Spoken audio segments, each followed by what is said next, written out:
everybody's bio in the chat so that you can have access to their LinkedIn accounts as well. At about 5:55, I'll give us this little warning that the conversation should be winding down, and about 55, 58, we'll start wrapping it up. And please, I do ask that you put your questions in the Q&A. I want to make sure that we answer the questions that you have and not just the questions that we brought. So I'll start with the brief intros. The first one is Natalia Gutierrez, and she has a Bachelor's of Science in Engineering in Computer Science and Engineering and got it from UConn in 2018. She is currently employed for Cognex Corporation, where she's a field technology marketing specialist. And I think very cool, and most importantly, she is a board member of Latinas in Tech in the Boston chapter. Next, we have Kiara, Ruesta-Cayetano, and she has a master's in higher education and student affairs. She also, from UConn, she also has a bachelor's in sociology with a minor in Latino studies and human development and family sciences. And she's currently the program specialist at PROAC.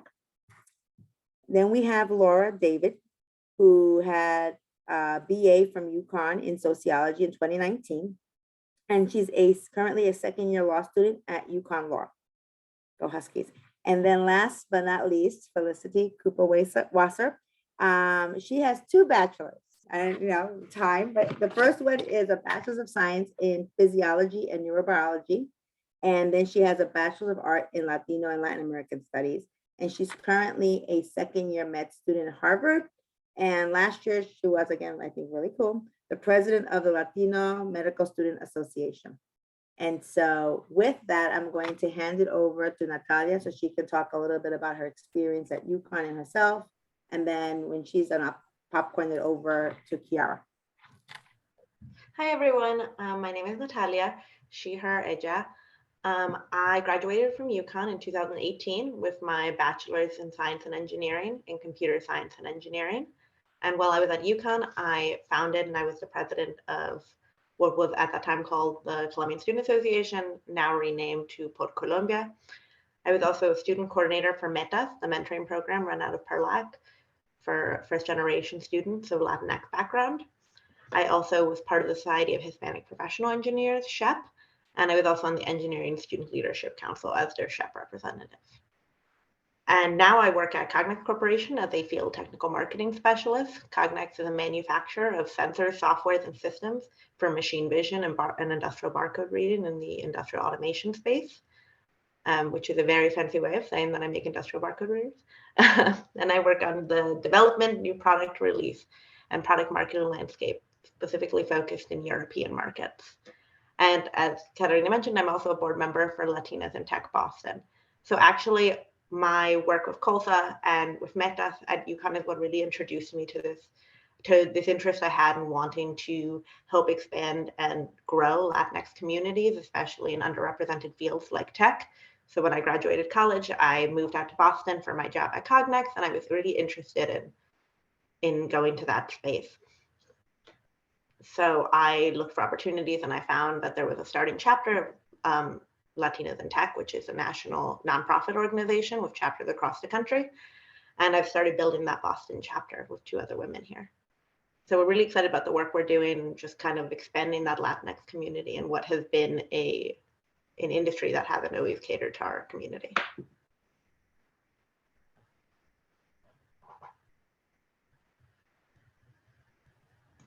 Thank you, Natalia. I'm gonna popcorn it over to Kiara. Hello, everyone. My name is Kiara Ruesta. I use she, her, ella pronouns. And I'm currently the program specialist at the Puerto Rican Latino American Cultural Center at STORES campus. A little bit about my background. So I was a commuter student when I was an undergrad, and I also was a transfer student from a community college. So I only started coming to UConn in 2016 in my 3rd year, being in my college career. So I had the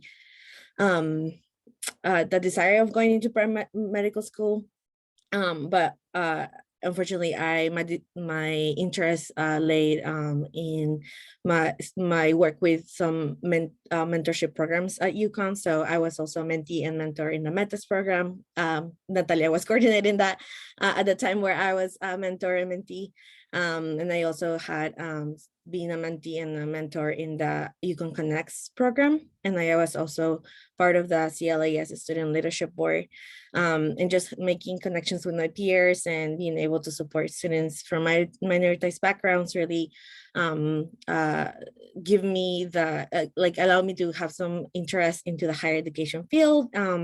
I also work with the Connecticut Students for a Dream. It is a nonprofit organization in Connecticut that works with undocumented students, and I was supporting them with the training that they were doing for higher education professionals. So I supported that for a bunch of years, and then I also brought that those trainings to the university. So actually, right now we have a series of trainings for faculty and staff at UConn that are working to support undocumented students and meet their needs. So I'm really excited for my work at PERLAC and for connecting with students. And I'm really excited to be here tonight. So thank you. Thank you, Kiara. And then gonna popcorn it over to Laura. Hi, everybody. I'm Laura David. My pronouns are she, her, ella. At UConn, I graduated UConn undergrad in 2019. I was an honor scholar. I participated in COLSA, which is now Por Colombia, which I have Natalia to thank for. It was one of the best experiences that I had, just being a part of such a tight-knit affinity group. I also spent a lot of time at PERLAC, and it was very nice being around people, students that had similar backgrounds as I did, and we could connect on that other level. I also was part of the Pre-Law Student Association at UConn, and I tutored for athletics very briefly in Spanish and sociology. After graduating, I took a gap year before law school to work down in New Haven in criminal defense. It's kind of something that I just did on a whim, not thinking that I would like it. And it completely changed my perspective on the criminal justice system. And it was one of the best decisions that I ever made. I was able to find that opportunity through the Pre-Law Student Association and the director.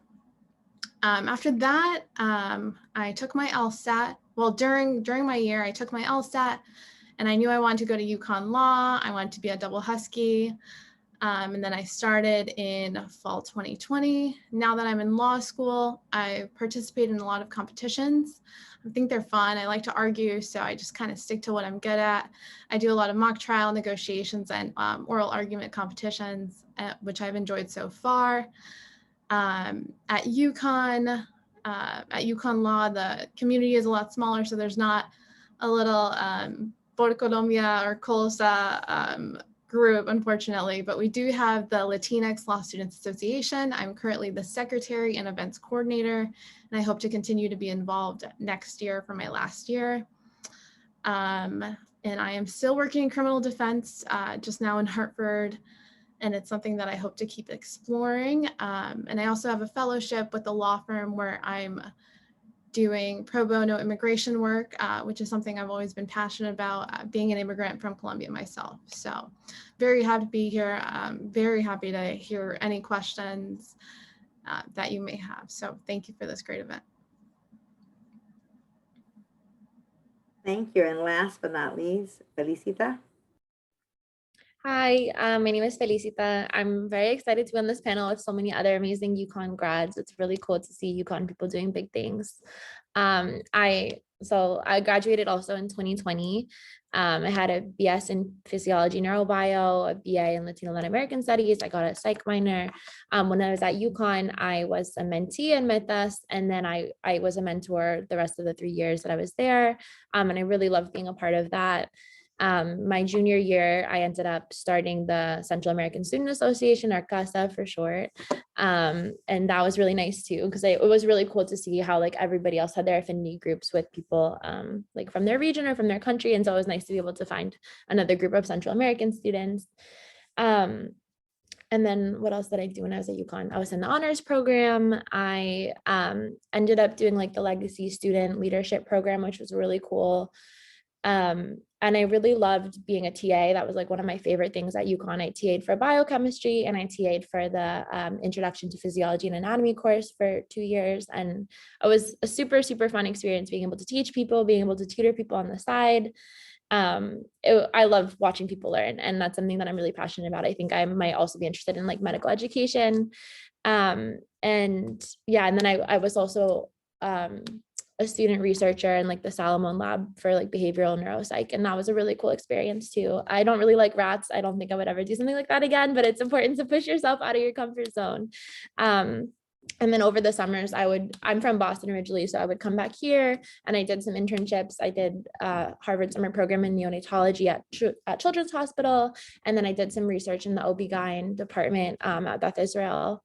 And then when I graduated, I had applied to med school like my senior year of college. I had taken my MCAT the summer going into senior year, and then did my applications at the beginning of senior fall, did my interviews all throughout senior year in the fall, and then got into HMS. And now I'm here. I'm a second year student in the medical program. Last year I was the president of the Latino Medical Student Association. Similar to Laura, like there's not, a whole lot of students in general at the school. So there's not so many Latinx students. So we don't have all these smaller groups, but there's like a nice group of, I think 10 of us in my year. And then it's really nice to be able to help like recruit more Latinx people to come to school. And now like there's even more people in the class below. So it's really nice to be a part of building that community here as well.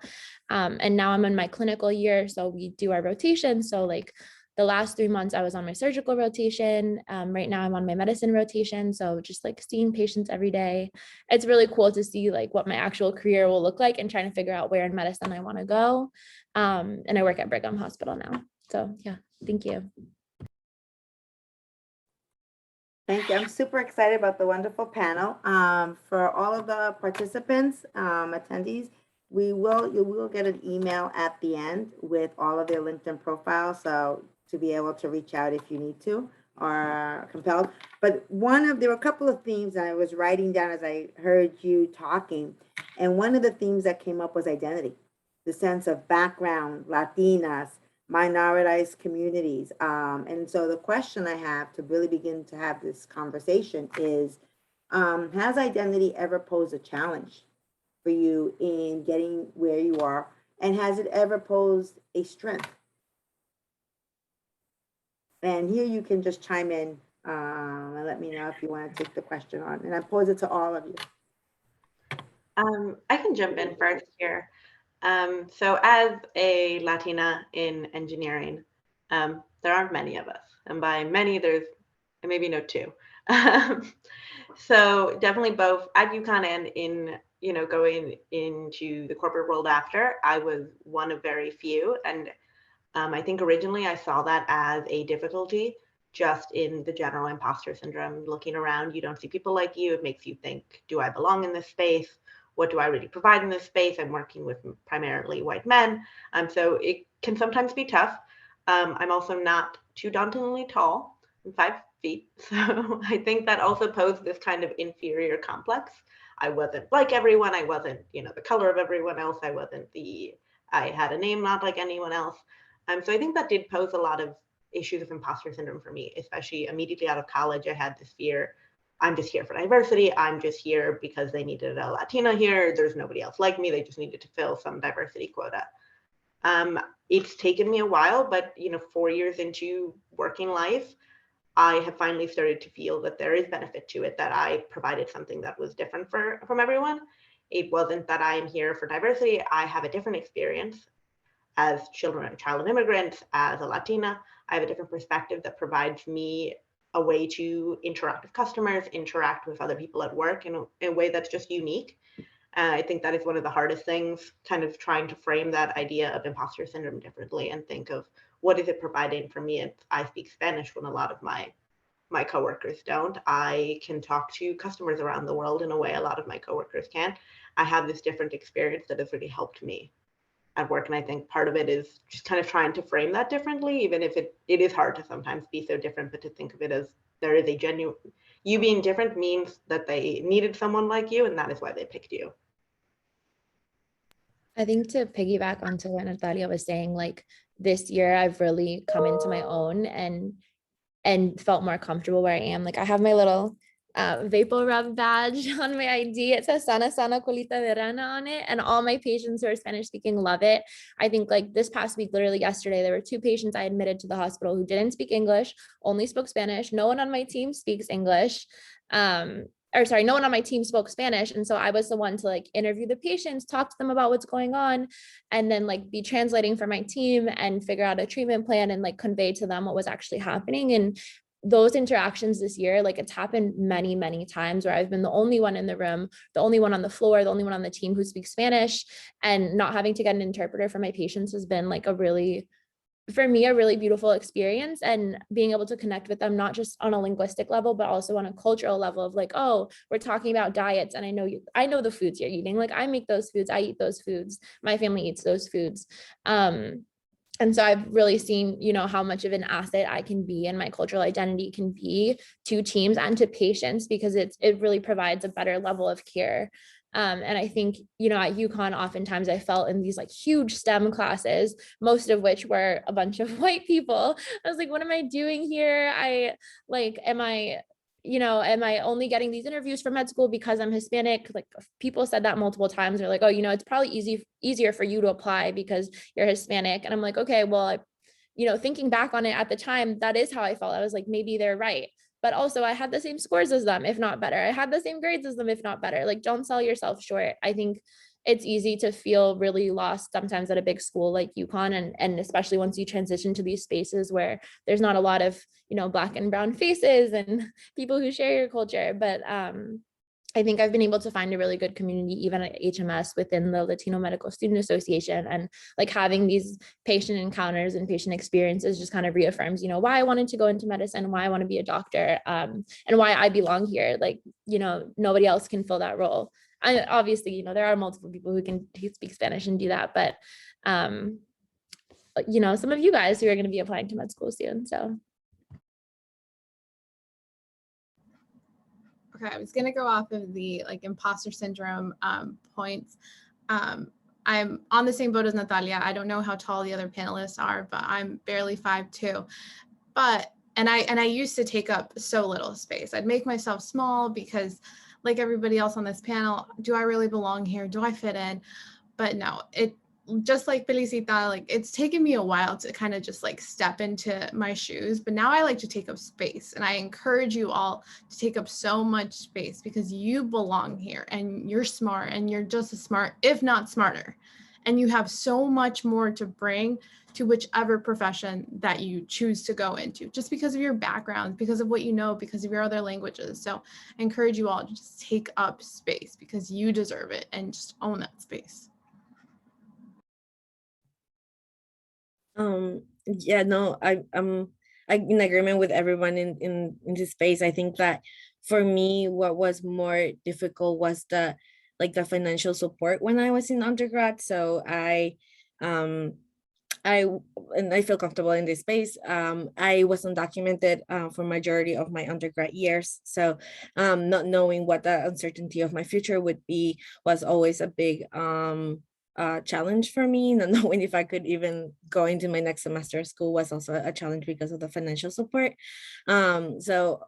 Fortunately, I was able to reach out to really amazing people at UConn that were able to support me and get me through those funds that I needed to be able to continue. And I know that for the majority of low income and also students that may not know what that could look like, is definitely a challenge. But also know that though those challenges exist, there's also resources that you can get to support. And it's okay if you take longer than everybody else to finish your schooling. Nobody is in a timeline for this either, right? Like everybody's in their own time, and they take their careers in different ways and in different with different opportunities. So I fortunately was able to graduate, and then I was able to apply into my master's program also at UConn, but I was able to get an assistantship that I was able to pay for my whole career. So there is always options for that. But I also think that there is also that mindset look of like, okay, what is next, and that uncertainty could always like be part also of the self-doubt that we have for ourselves. But yeah, I just wanted to add that as well. Wow, you're giving me a lot to work with, and I love the brutal honesty, right? As a woman who came back, a Latina who came back into grad school as an adult, I have a 24 and a 21-year-old kid, you know, and so what you're saying is amazing. And one of the pieces, the theme that came up in this question was imposter syndrome, not belonging, right? But you're all leaders, right? You all got to this place where you now step into your own power, right? And so the next question, and you're making this really easy for me, that I want to ask is, what was that transformative moment in which you realized, was it, and it could have happened in work, it could have happened in school, when you realized, as Laura said, I'm here because I belong, because I'm bringing this, you know, Felicita also touched about it, I'm bringing this asset, Natalia, to this table. And what was that transformative moment in which that all clicked for you? Again, you can popcorn in as you're ready.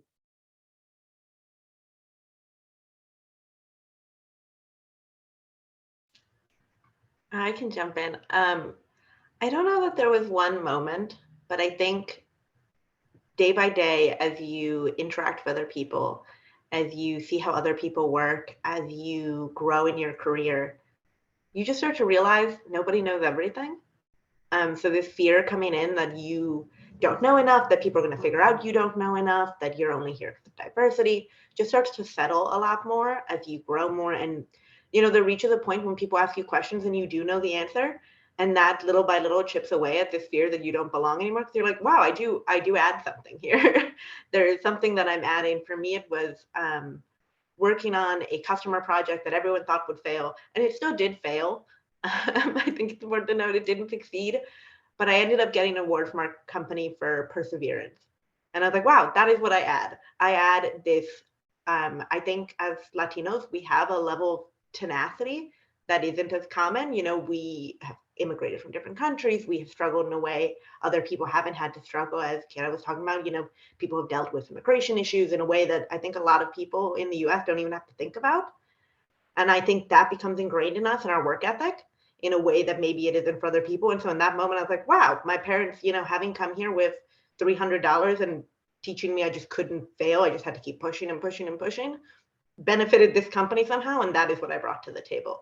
So I think day by day, as you pull in different parts of, you get more comfortable, pull in different parts of your identity and the way you were raised and the way you interacted, you start to learn that you do have a reason to be here. It maybe wasn't as clear, wasn't, you know, test score, that wasn't on grades, it wasn't, you know, whatever you thought it could have been, but there is something that brought you here. I think these schools, these jobs aren't making mistakes when they're hiring people for the most part. They, you know, it's their money. They are thinking about who they're hiring. So you have to think, you know, this person didn't let me be here without seeing some value in me being here.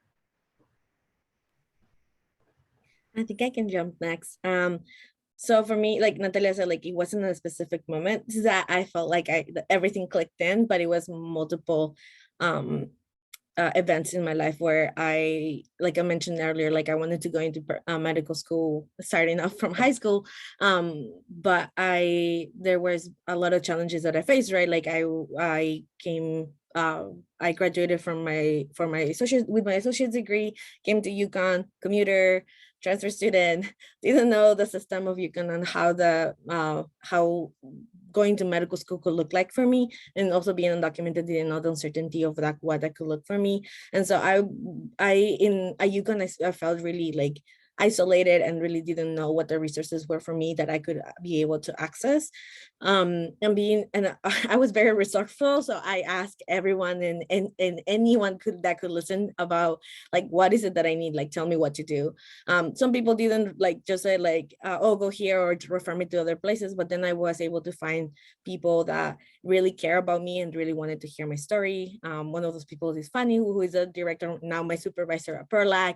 Another one is Ana Clara Bleso, who used to work at the Career Center. And so there were some mentors that really sat down with me and talked to me about what I needed and how I could get there. And I wanted to create that for other students that could go through other, that could have similar experiences as me or different than me, right? And so as I started getting ready to go into my master's program or what my next step could be, I was really thinking about like, I wanted to be able to build that community for other people. And I wanted to build that in the university level, on the higher education level. So for me, it was really like thinking of who are the people that I can trust and that I can build the foundation for myself and for my community. So.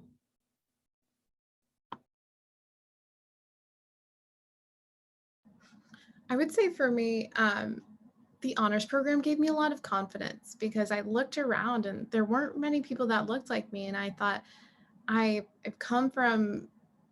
faced so many barriers and here I am and I'm still going. So then it just kind of like Natalia, like I can't fail. So I'm going to have to keep going. And that just like, it builds and it builds and it builds and it propels you forward. I don't know, I guess a little bit similar to Laura. Like I did so awfully in high school. I almost failed out of high school. I like almost got expelled. I almost got held back. It was like a whole situation. I had a lot of family stuff going on and I kind of just like gave up for a little bit. And then somehow like my mom, like, I mean, obviously I owe everything to my mother, but she really like kind of pushed me through and was like, no, you like have to, see this through, apply to college, whatever. And like UConn really took a chance on my application because I didn't really get into very many other schools. And so I was so grateful. And somehow I had gotten into the honors program. I think I like studied for my SATs, I guess. And I don't know what happened, but UConn took a chance on my application. And I think like being given that chance, I felt like I had to, make the most of it and do the most I could in school. And I think like being in the honors program and having opportunities to like, challenge myself and push myself in classes, I was kind of able to prove to myself like, okay, a lot of people in high school told me I was dumb. They told me I wouldn't make it. I went to a predominantly white high school. And so I think people had very low expectations of me and what I was capable of. And I think coming into UConn, I was like, oh, people think I can do more. People believe in me. Like it's time to believe in myself. And so I challenged myself to do the most I could at UConn and kind of take advantage of everything I could and make the most out of my 4 years. And I think like there were times obviously where I felt like I totally didn't belong, but there were other times that really built up my confidence of like, oh, I did well in that class. And now they're asking me to be a TA for that class because I did so well. And can I help other people do well and help other people take advantage of their time here and try to set goals for what they want to do moving forward. Yeah. And I think similarly here, last year, the first year of medical school was pretty difficult just adjusting to a new environment again. But I think this past year, really seeing that like I am capable in clinical settings, not just with, Hispanic patients, but also with all of my patients, I'm able to really establish a good rapport. And I've gotten all this feedback in my comments about how I'm really good at empathy and connecting with patients. And there's stuff that can't be taught that I think a lot of it is like cultural and how I was brought up. And just how I interact with people and seeing that like I bring a lot of value into clinical encounters and patients are able to trust me. And, maybe I'm actually like good at this and maybe I really like this and I like what I'm doing. And so I think that's also been reaffirming things for me too. Great, thank you. I just want to ask another question, but I just want to remind attendees that you can add any questions that you have into the Q&A chat at the bottom of the screen, and we'll definitely ask them. The next question I have is, what was the most important thing you wish you knew as an undergrad about your career choice, and how did you learn it? Okay, I can start off on this one. During undergrad, all I did was study. I studied. I went out sometimes when I couldn't do it anymore, but my grades were everything. And I was told, if you don't have perfect grades, you're not going into law school. So I stressed myself out. My junior year was horrible. My senior year was horrible. It was all about grades and it was all about getting a good test score. And I wish I would have told myself, enjoy it a little more because I miss it every single day now. And everything will work out in the end. And it does. So looking back, I wish I just kind of gave myself a little bit more of a break because now I'm in law school and I'm exhausted. I'm really tired of school. But just be kind to yourself and trust that if you put in work and take care of yourself, it will work out for you. Yeah, and I'd love to jump off what Laura was saying. In a similar regard, take your time. I think, what Laura was saying is important. Take your time to enjoy your time at UConn, to enjoy going out with friends, building those relationships. But also don't be so hard on yourself. I convinced myself I had to finish my degree in 4 years. There was no other option. I had to get out because I had to go into the workforce. And I regret not having taken more time. There was a point in which I took 18 credits and I had 2 jobs on campus. And that was the hardest year of my life. Without a doubt, I would cry all the time because there's just no way. And I convinced myself I had to do it. And I think I had convinced myself people were going to think badly of me if I didn't finish in 4 years. What if I took 5 years? What if I did this? What if I did that? I would have loved to have taken more and really, process that information, built those relationships, taken those classes that I always wanted to take, but I couldn't take because they didn't fit into an engineering schedule. So in that, I wish I had taken more time. And then I think, going into the workforce and kind of what I wish I had known starting out was nobody has all the answers. People Google stuff all the time. I think that, we convince ourselves you have to know everything. I got to work and I saw that when people don't know an answer to a question or have a technical question they need an answer to, they go on Stack Overflow, they go on Google. It's totally fine to do that. You continue learning as you grow, as you do further education, as you work. All of these experiences will help you grow professionally. And I think you don't need to come into this role knowing everything. It's totally fine to learn. You're starting out. There are people who have been, who are lawyers, who are doctors, who have been there for 20 years, who know much more than you. And it's totally fine to ask these people questions, to continue learning. Nobody expects you to know everything in a way that we convince ourselves. We got the degree, we must know everything. You don't learn everything in 4 years. You continue to learn it throughout your entire life. I totally agree with everything that y'all said. And I think there's a question in the chat too about timing and wanting to be in the medical field. And I wish I had taken more time before I applied. I think what I didn't know, applying to med school, I thought it had to be like college. I thought you had to, do your college in 4 years, do all your extracurriculars, whatever, put together this amazing application, apply straight through. Cause I didn't know anyone who was a doctor and I didn't know anyone who had gone through the process. So I was just really figuring it out as I went and kind of by the seat of my pants, putting stuff together. But so many people here, it's actually not common to go straight through to med school. Most people take 2 years off, 3 years off. There's people in my class who have whole families who switch careers from teaching to oh, I want to be a doctor. And they bring such unique perspectives in from their other careers, from their gap years, from all the stuff that they did that made them more well-rounded applicants and will be more well-rounded doctors. And I have so many friends here who didn't even major in science undergrad. They just took those classes while they were there, or people, graduate and then decide they want to go to med school and do a post-bac, which I didn't even realize was a thing. I never even knew about all these different paths to get here, but you can take a post-bac and then go through and take the science courses that you need to apply and take the MCAT. There's so many different paths to going into medicine. And I honestly, I'm so grateful that I have that degree in Latin American studies, because I feel that it's made me more well-rounded when we think about holistic experiences that patients have and thinking about, their lives outside of the science and the medicine and things that are actually important. And nobody knows all the enzymes and all the stupid stuff you have to know when you're a science major. I rarely use a good majority of that stuff every day. And Natalia said, you can always Google it. Doctors Google stuff all the time. Or well, they have other websites too that are technically better and peer reviewed, but I've hopped onto Google several times, no shame. So I would say don't rush it. Take your time in undergrad. Kiara was saying, don't force yourself to do 4 years. I would say also study something you're passionate about, because when you're passionate about it, you're more invested in it and you're going to do better because you're motivated to go to class and study. Don't force yourself to do a bio major because you think that's what med schools want. It's not what they want. They want to see that you were studying something that you care about and you're interested in, and you can, apply that to medicine however you want. One of my roommates was an art history major because he liked it and now he's here. So you don't have to do science. And I would say take gap years, work in a healthcare industry, or have another job, whatever it is you do. There's so many paths to get here. There's not one right answer. Yeah, no, I agree with everyone. I think for me, what I wish I knew is like I should have taken care of myself when I was in college.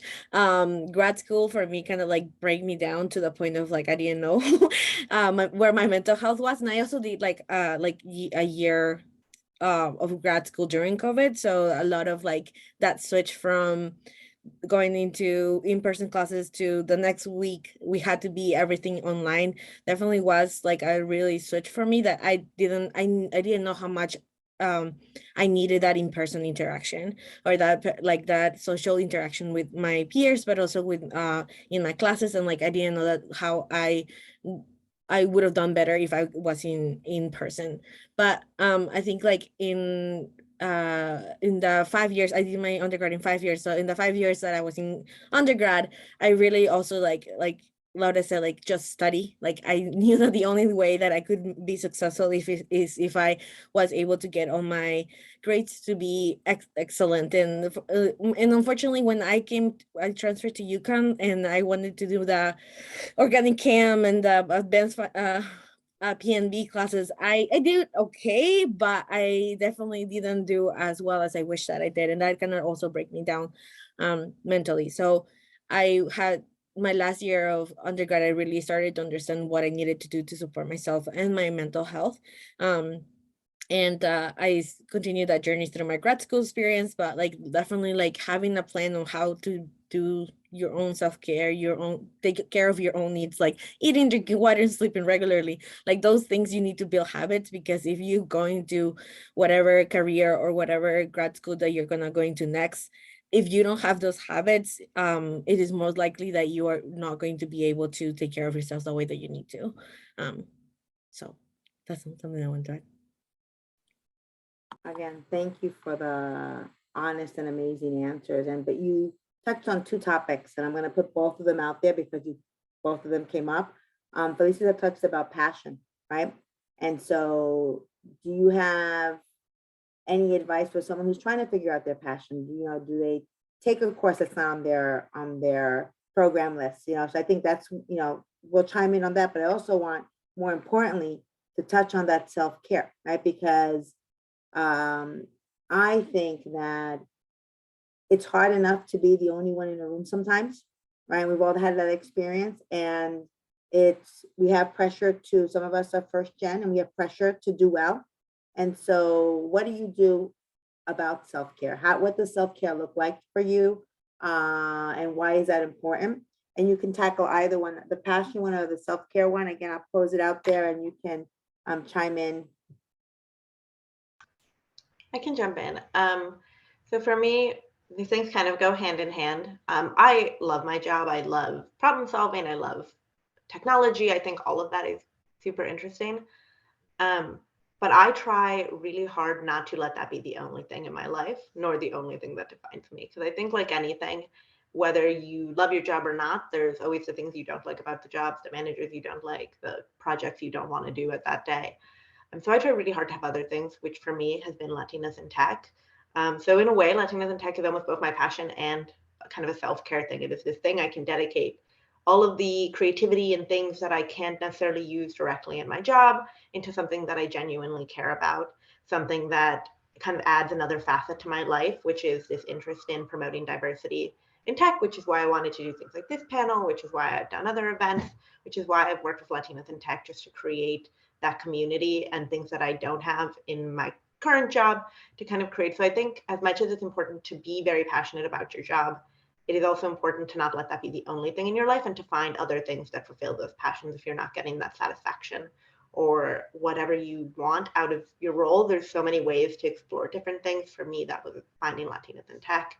And then just having, a personal life. Also, I think it's important to carve time to not let work be your everything, to have time to be with your friends, have time to call your parents, have time to, or don't call your parents. Have time.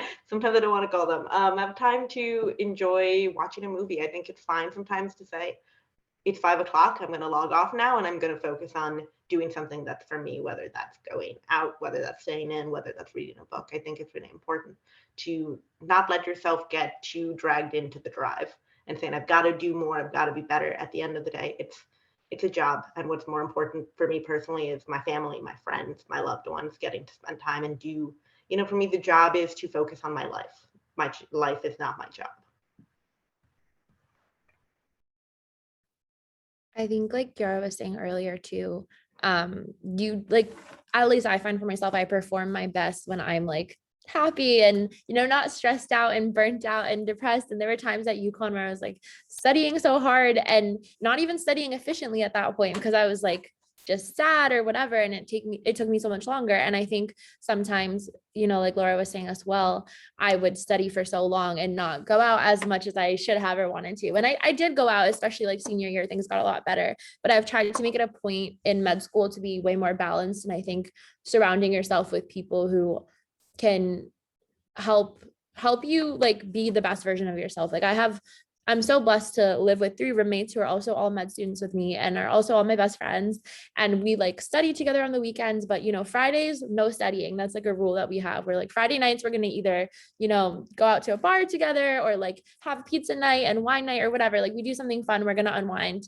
Cause I think right now, like it's easy to just let everything consume you. Like we're in the hospitals, 6 a.m. to 5 p.m. And then we're also studying for these exams that we have to take for boards and whatever. But I think it's really important to carve out time of like, okay, this day I'm taking this for myself. I'm going to be, I like have dinner with I live in Boston. My family lives in Boston. So I go home at least every other week to see my family and eat dinner with my mom and my brother at least once a week. Cause like that brings me joy. I try and run at least once a week. I'm not going to like be unrealistic and set goals for myself and then feel bad that I'm not attaining them because I am busy, but trying to do things in a realistic manner for yourself that fulfill you and bring you joy makes, the rest of your life more efficient, enjoyable. And I do love being in the hospital, but I also find that I'm more compassionate when I myself am happy and I'm not drained. You have to fill up your own bucket before you can like go and fill other people's. And I think it's really important to don't let yourself fall on the back burner. I saw a letter you came out of me, but I can go. Yeah, so for me, so my passion was definitely like my work with undocumented students and advocacy and work with nonprofits and things like that. And that work for me was like consuming a lot of my time when I was in undergrad, but also when I was in my master's program, that I was kind of working like every day for like a few years there. And so I think that like my passion did consume me. Like Natalia was saying, like you need to separate both your life and your like your self-care and your passion. And I think like that was something that I just started learning like last year when they started creating boundaries, right? Like when I started creating these expectations of what I needed for myself and what people and the boundaries that I created for people in the work that I was doing, right? Because there's always specifically in the education world and probably in every field, right? There's always work to do. The work will be there tomorrow. So what I've started telling myself is like I'm gonna do what I can, and whenever I cannot get it done, I can just say sorry, because like the work will continue being there. And I think like all of us are as immigrants or as children of immigrants, we always have that drive to be as perfect as we can, to make sure that we get everything done as much as we can, because we don't want to disappoint people. But I've learned to kind of like think about myself and my own needs at first, and prioritizing my own self-care, and also like filling my bucket so that I can be able to give to others, right? Like in my work right now, I really support students in just talk about like their personal life, their academics, everything. And there's a lot of heavy stuff that I hear, and I appreciate them being comfortable enough and vulnerable enough to letting me know about their issues and the things that they're going through. And at the same time, I think that for me, it's also important for me to be able to go to therapy and also like be able to empty my bucket with that person, so that I'm able to come back on Mondays and be able to support students the way that they need to be supported, right? Like they deserve to be heard, but I also deserve to take care of myself and be heard as well. So those are some things that I have been able to do to at least like alleviate some of the stressors that I've had. I'm sorry, Laura, too. I know you're gonna speak. I just wanted to say one quick thing about something Kiara said. Like setting boundaries. I think one of the things that has been biggest for my happiness this year, last year, since I left UConn was like learning how to say no, which is so difficult. I'm guilty of being such a people pleaser. And I think like Kiara was saying too, like being Latina, at least for me, being the oldest daughter in my family too, like there's always a lot of responsibilities and trying to take care of others. And I think oftentimes that has lent itself to me, wanting to be able to be there for everybody else and do all these things and wanting to make the most of all these wonderful opportunities I've been given. And so even at UConn, I was constantly saying yes, like, yes, I'll do this for that class. Yes, I'll tutor. I ended up tutoring like 4 people while I was like TAing 2 classes and like doing research and like also, trying to write my theses for like these stupid majors that I had to do. And I was like getting so overwhelmed saying yes to everything. And I am so grateful for all the opportunities, but I think learning how to say no and choosing which opportunities I'm going to take on and which ones I don't need to do, because that's not necessarily something that I actually want to do or something that's going to be fulfilling to me. And it's at the expense of me doing other things that would fill me up. So I would say learning how to say no and figuring out what your priorities are. And then, you're okay to say no to things that don't necessarily align with those priorities or align with those goals. You guys nailed it. I was just going to talk about boundaries. But especially for me, it's boundaries with my family. I have family that, just as Felicita, I'm the oldest daughter. So my family likes to rely on me for everything. If I have to translate, if I have to do this for them, do that for them. And law school and balancing work and relationships and friends is so hard. And just being able to say no, this time is for me. I'm really busy. I can't do it. But when I get to it, I can do my best. But just being able to express that and like have that conversation with your family and say, I'm so overwhelmed right now. I can't do this for you. I need something for me, has been huge for me. And like trying to alleviate all of that pressure. And I also want to talk about passion. I think it's really important. I think Felicita talked about it earlier too. Some people think that for law school, you have to major in poli-sci or something like that. No, do something that you're happy with and something that you can be good at, because I mean, at the end of the day, your GPA will matter and it will have some weight.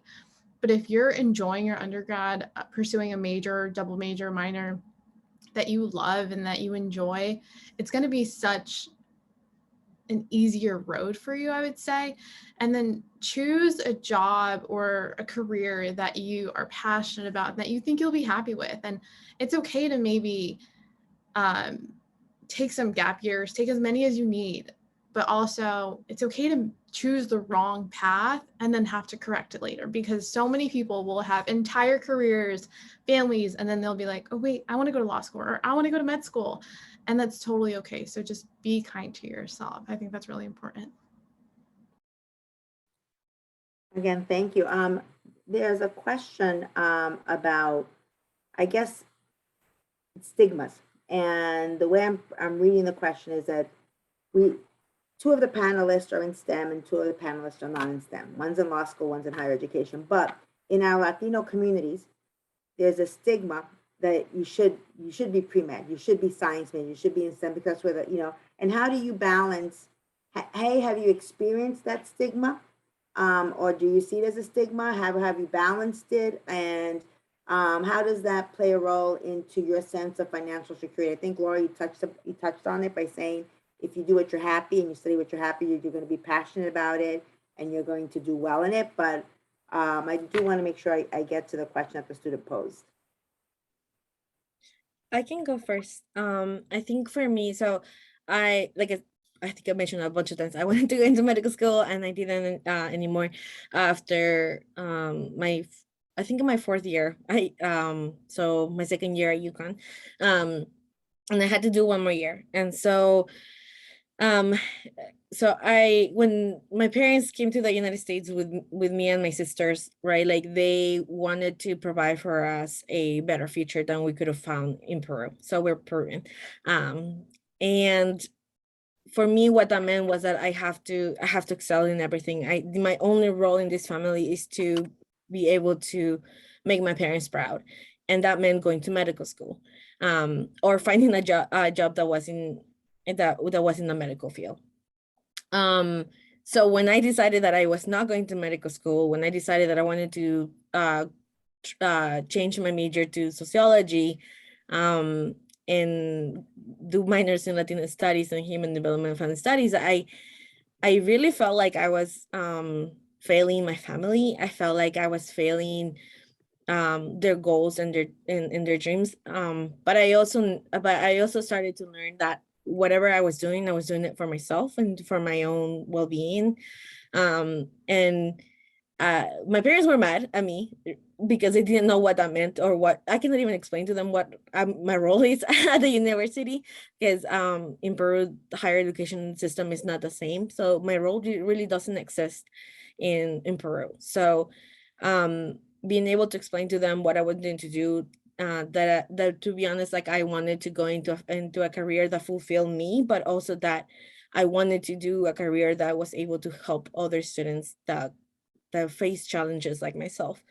And they were able to understand that. Then I told them that I got into master's programs, which my parents did went to school and college in Peru, but they never did a master's program.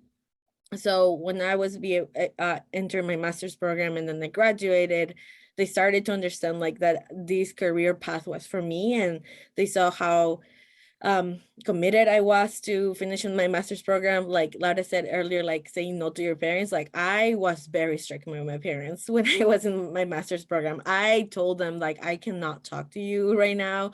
I cannot go to grocery shopping with you right now. Right. Like, I'm thankful for I have a twin sister. So I'm thankful for my twin sister who was able to be there for them when I couldn't. But that guilt doesn't really go away. You just manage it. Right. And being able to also like, depending on like what your relationship with your parents is, and your other family members, like as long as they know that you're happy and that you're well and that you're doing okay, I think that that's all they want for you. They want you to be able to do what you need for yourself. And I think that that's what I found with my parents, that though I didn't do what they wish for me, the career that they wanted me to go to, they know that I'm happy, well, happier, but I'm also doing well. So yeah. I don't know if that answered the question. So please let me know if I need to clarify. I'm just going to do a quick time check. We have about 4 minutes left in the panel, and I know the panelists have graciously agreed to stay for a couple of minutes afterwards, but we do want to close out by 6:05 at the latest. I'll open it up to have one more respondent to this particular question about STEM, because I do want to get to the question about internships, which I think is super important. And I want to make sure that we highlight that question. So is there a panelist that wants to answer the stigma question, or should we just move on to internships? I could quickly talk about the stigma and then talk about a little bit about internships too. But I would just say, like, as someone who was a STEM major who had like friends switch and everything, I think it's at the end of the day, like Laura was saying, and Kiara, like it's less about what exactly you're doing and more about how you do it and are you going to do it well. Because I think like everyone's parents at the end of the day just want you to be successful and have a job, right? Like you're going to college so you can have a job. You're not going to get a job with a bio degree if you have like a D and you didn't like it. Like, just to be realistic, you know, you have to do well at it and you have to like what you're doing. So there's plenty of jobs out there for majors that are not STEM. There's plenty of ways to get into careers like medicine without having a degree in STEM. So I think it's more about finding something that you're good at, that you like to do and that you can do well, and then figuring out from there what are either your career options and how can you get to those goals, and less about like the major per se. Yeah, and if I can just jump in really quickly on the the fear of the economic stability. I think one thing that helped me, just with the general, like, how am I going to find a job? How am I going to do this? Is even if you weren't looking for jobs, just look at them. Look online, look at Glassdoor, look at salaries. All of those, like seeing finite numbers, I think there's just general fear. You're not going to make any money with that. But clearly someone did. So I think that is a great way to kind of give yourself a concrete number you're looking at, there are opportunities for a job in, whatever major. Here's what find people who had that major and who have jobs, ask them how they got there. We think it's a bit awkward to, come up to a stranger and ask them things. I sometimes have gotten messages from people on LinkedIn, and I do not find it weird as the receiver of just having people ask me, oh, you work at this company, I'm interested, like, how did you get your role? I think that is a great way to kind of mitigate some of that stress and fear, is having an aspirational goal and seeing someone who has the job you want, had the major you like, whatever it is, and just seeing how they got there. I think having a concrete, almost plan, not that you need to follow in their steps directly, but an example is a great way to kind of mitigate some of that stress and to limit it. There are people who have done it before you, and you could easily be one of those people as well. Natalia, do you want to take on the question about the internship? Yeah, sure. So in terms of internships, and this isn't to plug the Career Center, but I did get my college internship through the Career Center. So I think one of the best resources is to look at the Career Center, to look at their postings, to get an idea. And kind of what Laura said before is to take some time to just explore things you don't think you would necessarily like, because that could genuinely be what you end up liking. I interned as a software engineer at a startup in Hartford. I actually hated software engineering. Doing that internship taught me that I did not like that. I think my manager knew I didn't like it. I think I knew I didn't like it. And halfway through the program, my manager asked me if I would be interested in kind of doing assistant product marketing, just because I think he noticed that I was hating this role and I wasn't very good at it. And doing that helped me explore what I actually was interested in. Now I work in product marketing. Now I'm a product manager at my company. So I was more interested less in the engineering front and more in how you could merge technology and business, and how are we actually going to give this technology to customers? What were the problems we're solving? How are we going to solve them? I didn't want to do the dirty work. I just wanted to come up with a plan. And I think doing things like internships, even if you don't think it's something you'd be interested in, is a great way to explore what you could like. And I think the best way to do it is to just find these resources, Google them, go to the Career Center, try and kind of just wildly apply to things, because you really never know where you'll land and what you'll actually end up liking. I think to that, oh, sorry, Laura, go ahead. No, it's okay. Super quickly, just on Natalia's last point is, if you see something that, if an internship, a job, whatever that you like and you don't think you're qualified, apply for it anyways. You never know. So just apply, apply, apply. That's literally what I was going to say. Like my mom always says, and this is the only reason I applied to HMS. I was like, there's no way I'm going to get in, whatever. She says, just do it. The worst they say is no. And then you're in the same boat as if you hadn't applied. Like, just go for it. And I think honestly too, that's how I got most of my internships. I like would Google things online. I think especially like for medical programs, I obviously had, again, no idea what I was doing, but I was just like, okay, like this hospital summer program. A lot of hospitals have like actual dedicated student programs that you can apply to. You have to like write an application, whatever. So apply to those. You can look at those up online. Also just like trying to network and build connections for yourself. At UConn, I had my advisor for my major and I was like, hey, like I'm supposed to do research for the honors program. Like, do you know of any people? And she was like, oh, like, you should email this professor, email that professor. So just like sending emails, applying to things, asking them, and that could turn into an internship too. Maybe your professor who you start working with during the school year is like, oh, hey, there's these opportunities I know of, you should apply to this or that. I think just trying to reach out to people who even if, I feel like it was really hard because I look around school now and I'm like, so many people have families who have doctors or like they're plugged into all these resources, but we have connections too. Like even, use the connections at UConn, use the Career Center, Google, advocate for yourself, send those emails, just put yourself out there again and again and again, and something will come of it. Yeah, and I love what Laura said and Felicita of, even if you're not qualified, just apply. The worst they say is no. And then, okay, you still don't have a job. You still don't have an internship. Like, not to say it so harshly. When I applied to my job, I did not meet the GPA requirement. Everyone else that applied went to, UConn is a great school, but they had all gone to fancy engineering schools, engineering colleges. So I definitely was like, oh man, I'm, a woman of color. I don't have the best GPA, and I went to a state school. Again, I think UConn is a great education, and clearly it got me where I needed to be. But at that time, I thought that was really tough. I applied and got in. And I think an important thing in thinking about that is if you don't have the grades, you don't have the experience, think about what you are providing. When I applied to my job, they asked me to do a presentation about something I was passionate about to show my presentation skills. I did it about having been the president and founder of COLSA, now Por Colombia. I did a whole presentation just about being Colombian, why I thought there was a need for this at UConn, what what was the benefit. I think it's important, we talked about at the beginning, to think about, frame your weaknesses as what is actually a superpower. What are you going to bring to the table? And maybe, who would have thought that a presentation about being Colombian would have gotten me into a tech company, but clearly they liked it enough to hire me. So I think it's important to think, even if you're not qualified, think about what could I bring? Do you bring a good sense of humor? Do you bring a good work ethic? Are you just a good team player? And think about how you're going to phrase that in the interview, because to Felicita's point, you never know when they're going to say yes. It could be, you think it's a long shot, but clearly, it's not, and you could end up in somewhere that could change your perspective, whether or not it helps you find a future career or not.